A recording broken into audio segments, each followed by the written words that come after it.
It never rains, but it pours. I can hear fast flowing water. I think it's rain that's coming off of the mountain.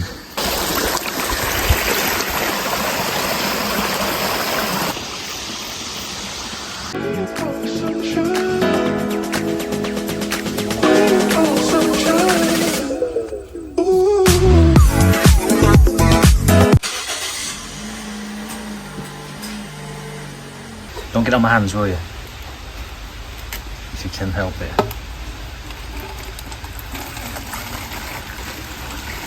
We're in the midst of a huge storm in this area of Thailand. It's supposed to go on till the 17th of September.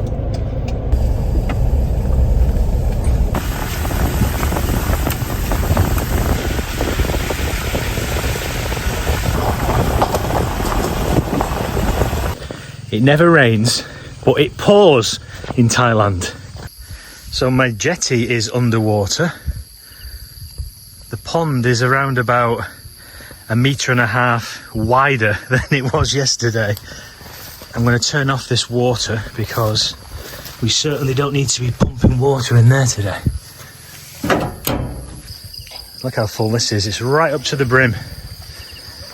And like I said in the previous video, this end of the farm is elevated as opposed to the end down there. So the fact that this is so very high does not bode well for what it's like down there. Ooh, look at my bridge. I don't know why, but it's more worrying going across this when the water's so high. I don't know why it would make a difference. No, I'm not going to cross that today.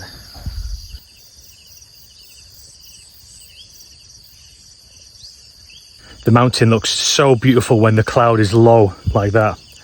Really, really, I can't imagine a more beautiful sight than that. It looks more pretty when it's like this than when it's blazing hot sunshine and it's blue skies, you know. These canals are doing the job. This is why we dug them in the first place. If we'd never dug these canals, then all of this water would be sat on top of this land. The whole canal system we've got built is about 500 meters long, 2 meters wide and 2 meters deep. Now that is an awful lot of water to just sit on top of the land if we hadn't dug it.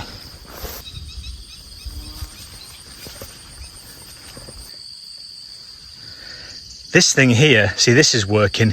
If we want to send water from this canal into this pond to fill it up a little bit, now is the time we can do that. Because all we do, we just remove this. We remove this, which is like a U-bend attached to it. And it means that water will then flow through and come out of the end here, you see?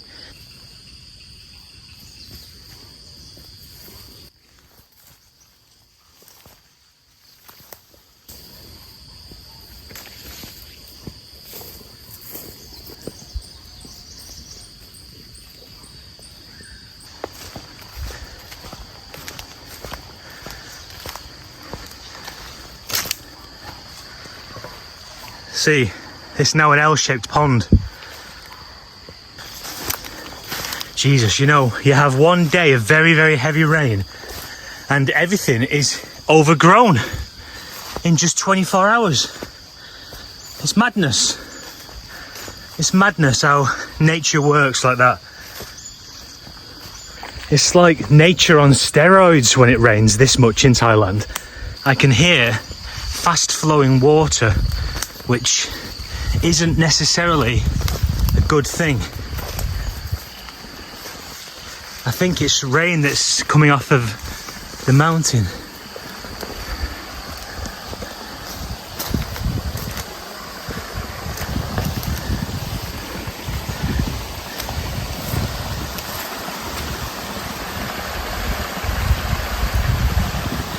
See, look, this flooding here, it's not from any river, it's from the mountain.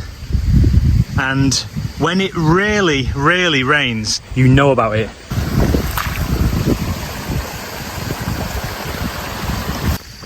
Well, look, this is the canal doing its job. This is what we want, and this pond as well. Can you see here, look, all the water that's coming across from the neighbour's land, which all comes from this mountain here. And it's all coming down and steadily filling up this pond, which is okay, you know, there's no problem with this. But this is exactly why we dug this long canal, you see.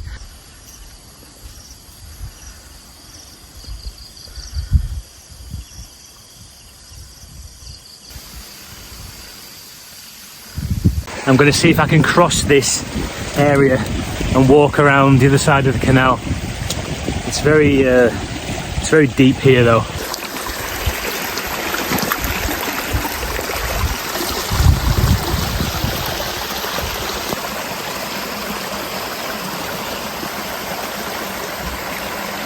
This is why it's vital to control water in Thailand.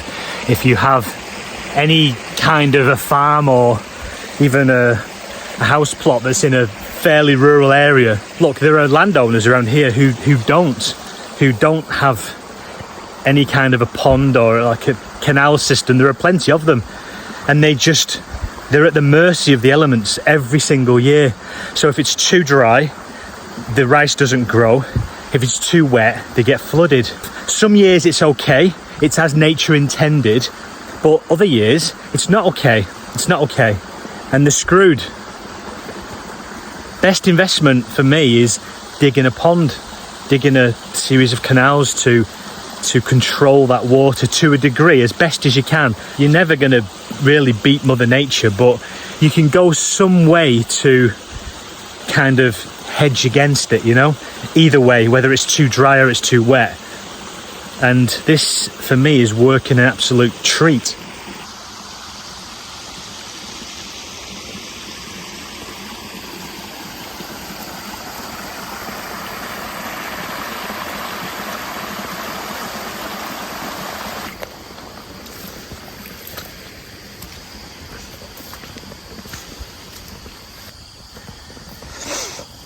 You've got another system on here. If we wanted to drain the water from here into the pond, we could do, but obviously this is as full as we want it really, because it's also filling up this pond. So I mean, look, in all honesty, this weather front we're experiencing at the moment is due to continue until the 17th, which is tomorrow. This is at its limit now. The pond, the water system, it's really at its limit. So yes, we have another day's worth of rain, which is slightly worrying, but it's not that worrying really. But like I said, if the forecast was for another 5 or 6 days of this heavy rain, then we'd be thinking, shit. Looks like we've had some wind as well, because Anna's sweet corn has been blown over, it looks like.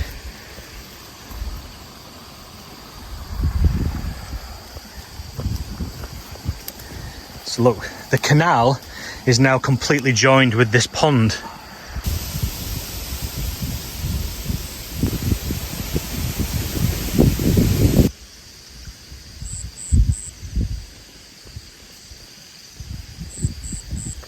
Well, I don't have to worry about the rice not getting enough water today. This is now obviously overflowing. That's okay, there's no problem with that. But it's doing its job, it's stopping the water from going into here. It means all the water that the rice has had over the last day, all that water now is being held in there, in this area, which is perfect. And our flood defences are just working a treat. So that's a full canal.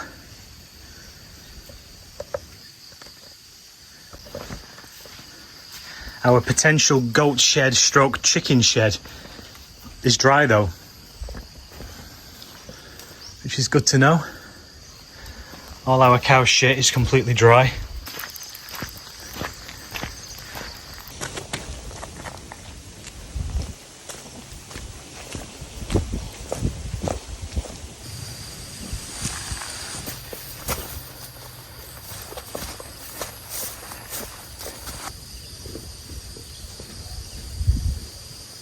This sign is a good omen.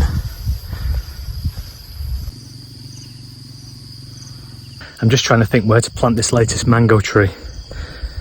It's on behalf of Tom and Theo, subscribers to the channel, and kindly joined the Patreon, so I've got a mango tree that they've chosen to plant on their behalf. If you want to be a part of that, the link is on the screen now. It's in the description as well. I'm not going to push that too much. I know a lot of people aren't interested in these sort of things, and that's fine, absolutely fine, you know. As I've said before, if you subscribe to the channel and you give me a thumbs up, it costs nothing, and I love you forever. So I think I'm going to put Tom and Theo's mango tree in this corner here of the canal, and it will grow up right on the corner on the bend, which will be quite nice. We've got enough space. There's a good 4 meters between the two banana trees here. I think that's a nice place. Somebody's avocado tree down here as well that we planted. Chris and Buppa. That's looking beautiful. It's a Peterson avocado, this will be. Anna's busy cutting the grass over there. Look at the cloud cover on the mountain. I know I've said it before, but it really is an absolutely stunning time of year to be in Thailand. I don't know why anybody visits here in April, May. I really don't. You've got to come in the wet season. Visit Thailand in September. It's a damn sight cheaper. It's considered the low season, so hotels are like half the cost. Everything is cheaper, everywhere is quieter. You get days of hot sunshine. You also get days of intense rain and thunderstorms. But it's just a beautiful time. I guess it depends what you're after, doesn't it, you know? Some people want to just come and sit on the beach every single day and it just be blue skies and nothing else. But I don't know, for me it's a bit boring, that. It's a bit boring. I like a bit of variety. I like it to be not so hot that you feel like you're going to die when you go outside. And it is like that in May. This is perfect. It's heaven. Okay, I need to stop talking and start planting.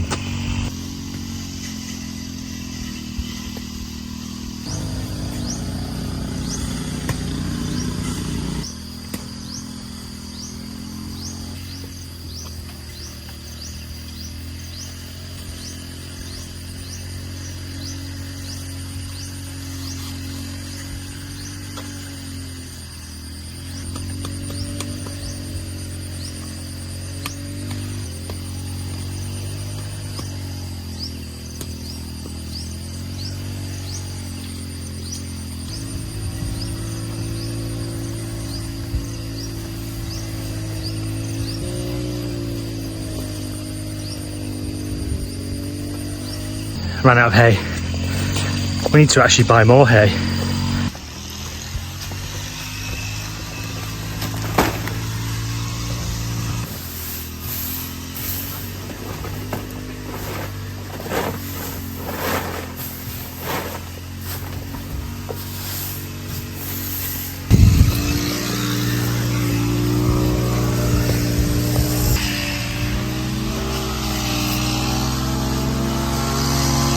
Oi!